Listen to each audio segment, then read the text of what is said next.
এই গাইতে গাইতে থাকবো, জীবন চলে যাবে। আসলে কঠিন ময়দানে যদি জান্নাতুল নসিব না হয়, জাহান্নাম যদি কপালে তাকিয়ে থাকে, তাহলেও ঈমান ছাড়বো না, নবীজির মহব্বত ছাড়বো না, আল্লাহর গোলামি ছাড়বো না, নবীজির সম্মান চলবে ঠিক কি হলো?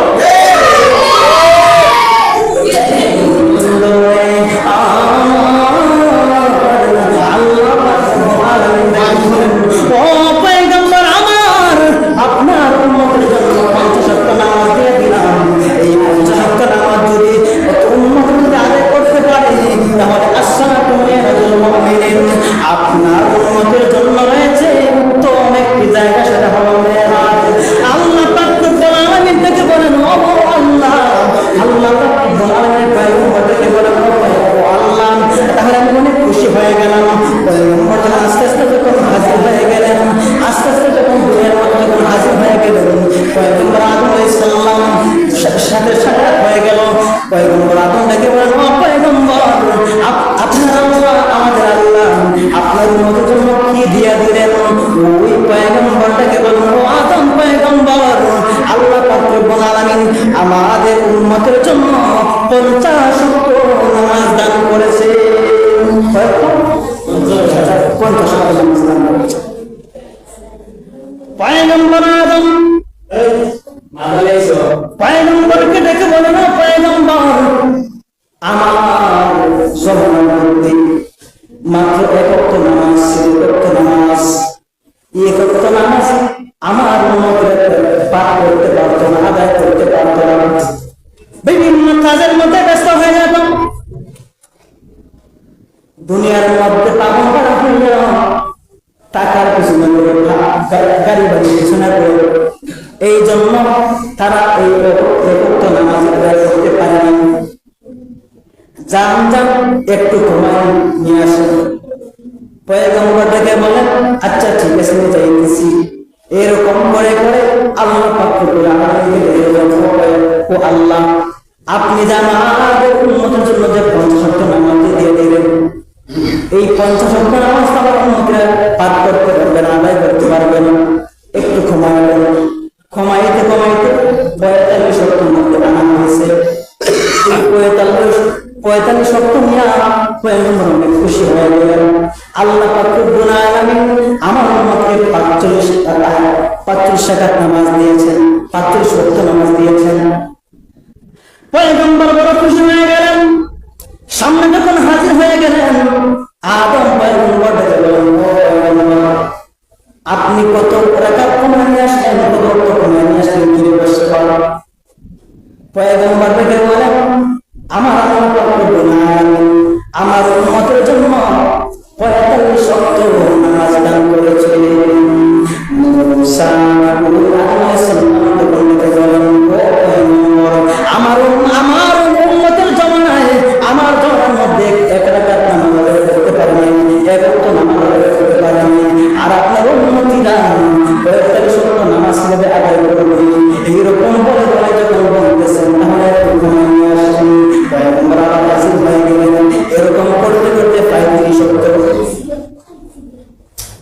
35 ওয়াক্ত নামাজ, এরকম করতে করতে আস্তে আস্তে 25 রাকাত, 25 ওয়াক্ত নামাজ, এরপর আস্তে আস্তে 20 ওয়াক্ত নামাজ, এরপরে 15 ওয়াক্ত। এরকম করতে করতে ওই আদম আলাইহিস সালাম দেখুন, তখন বলেন, আপনার উম্মতিরা এই সমস্ত নামাজ আদায় করতে পারবে না, আর একটু কমায় নিয়ে আসেন। এরকম করতে করতে আল্লাহ পাক রব্বুল আলামিন দেখে বলেন, আপনার উম্মতের জন্য 5 ওয়াক্ত নামাজ দিয়ে গেলাম। শুধু এখানে শেষ না, আপনার উম্মতেরা যদি এই 5 ওয়াক্ত নামাজ আদায় করতে পারে, আমি আল্লাহ পাক রব্বুল আলামিন মেরাজের ফজিলত দিব।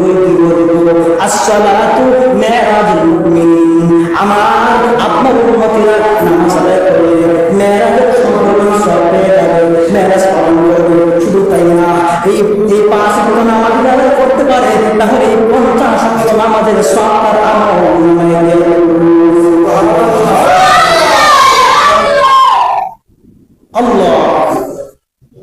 আল্লাহ কত দয়া এবং কত মায়া। প্রথম কি দিয়েছিলেন? 50 ওয়াক্ত। 50 ওয়াক্ত আস্তে আস্তে কমাইতে কমাইতে কমাইতে 5 ওয়াক্ত দিয়ে দিলেন। এই 5 ওয়াক্তের পাশাপাশি এই 5 ওয়াক্ত নামাজ যদি আগে করতে পারি তাহলে 50 ওয়াক্ত নামাজের সওয়াব আমি দিয়ে দেব। সুবহানাল্লাহ। পয়গম্বর এবার দেশের মধ্যে আবার ফিরছেন, আবার হঠাৎ করে দেখা হয়ে গেল আলাইহিস সালামের সাথে। আদম পয়গম্বর ডেকে বললেন, আপনার আল্লাহ আপনার উম্মতের জন্য কি উপহার দিয়েছেন? পয়গম্বর ডেকে বলেন, ও ভাই আদম, আমার উম্মতের জন্য 5 ওয়াক্ত নামাজ দান করেছেন। শুধু তাই না, এই 5 ওয়াক্ত নামাজ যদি আদায় করতে পারেন তার আমলনামায় 50 ওয়াক্ত নামাজ সওয়াব দেওয়া হয়ে গেল। এরকম যখন বলতে লাগলেন, পয়গম্বর আলাইহিস সালাম তখন থেকে বলেন, আমার জমানায় এক ওয়াক্ত নামাজ আদায় করতে পারেন তারা ভারীদের জন্য পাগল করা হইয়া, সন্তান সন্তানের জন্য পাগল করা হইয়া দুনিয়ার মধ্যে পুস্তকালটা বলেন এই 5 ওয়াক্ত নামাজ আদায় করতে পারে না। আর আপনার উম্মতিরা 5 ওয়াক্ত নামাজ আদায় করে জান জান আর কমাই নিয়ে আসে। পয়গম্বর বলে আদম, না না, আমি এতবার গেলাম, আল্লাহ আমাকে ক্ষমা করবেন না, কোনো কথা বলেন নাই, এখন যাই, আমার দিলে মানে না, আমার মনও মানে না, না না আর পারবো না, আমার হয়ে যাই। পয়গম্বর চলে আলেন, সব কিছু দেখিয়া এর আগে আল্লাহ জান্নাত দেখেছেন, জাহান্নাম দেখেছেন। এই জাহান্নামের মাঝে হাজার হাজার হাজার জাহান্নামের জন্মেছে। কেন কেন? ওই 5 ওয়াক্ত নামাজ আদায় না করার কারণে, ভালো করে চলাফেরা করে না করার কারণে, ভালো করে জিন্দেগি করেছেন না করার কারণে, আল্লাহর গোলামিতে জীবনকে না চালানোর কারণে, নবীর আদর্শ অনুযায়ী জীবনকে না চালানোর কারণে তারা জাহান্নামে জ্বলেছে। তাই হোক বাবা আমার, পয়গম্বর মধ্যে হাজির হয়ে গেলেন। হাজির হওয়ার পরে পয়গম্বর তখন থেকে বলেন, ভাই আবু বকর, ভাই উসমান, ভাই আলী, আমি আবু বকর পরে গিয়েছিলাম, মেরাজের মধ্যে গিয়েছিলাম, ওই সাহাবায়ে কেরামরা তখন থেকে বলেন আলহামদুলিল্লাহ, বিশ্বাস করো। আর কিছু কিছু বেঈমানেরা, কিছু কিছু মুনাফিক মানুষরা, কিছু বেঈমানেরা তারা বলে এই মুহূর্তের মাঝে কিভাবে সম্পর্ক মেরাজ করবো, কিভাবে না করবো, এটা সব এইটা নিজেই সে দাবি করেছে।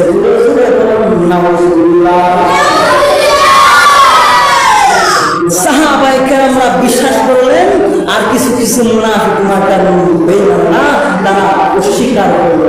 সে নবীজি নাকি বানায় বানায় বলতেছে। বড় আশ্চর্য হয়, আজকে সে আবু জাহেলের জমানার বেঈমান গুলির সাথেই মিলে মিশে গেছে সেই একদল যাই হোক বাবা আমার, আজকে আমরা এনাফ করে নিলাম। আজকে মেরাজ নবী পালন হয়েছে।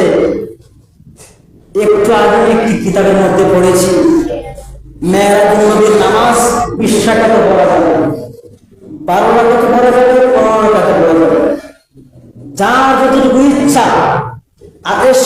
আজকের দিনটা হলো বড় বরকতপূর্ণ একটা দিন।